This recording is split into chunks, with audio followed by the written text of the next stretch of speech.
How to encrypt an email on Gmail. Hi guys, welcome back. Today I'm going to be showing you how you can encrypt an email on your Gmail. So let's start. First, I'm going to go ahead and compose a new email. I'm going to just simply add a to address, subject, and then I'm just going to write the word hello. After that, what you can do is simply go to this option right here. Let's make it full screen.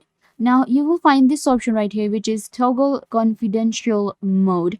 So if I click on this lock, then I can select an expiry date for my email, and recipients won't have the option to forward, copy, print, or download this email.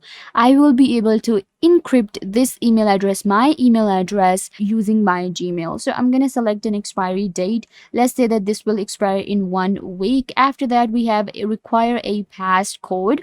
All passcodes will be generated by Google. So if you want a no SMS passcode, then you can go with that one. Or if you want to give access for the SMS passcode, then you can do that. But for now, I'm just going to go with no SMS passcode. Simply click on save, and you can see this content expires on this date, and recipients won't have the option to forward, copy. So now my email address will be encrypted on Gmail. All I have to do is simply send this email, and now this email has been sent. But you can see right here that this is completely confidential, and I have encrypted my email on Gmail. So yeah guys, if I were a big help, don't forget to give this video a big thumbs up and subscribe to the YouTube channel.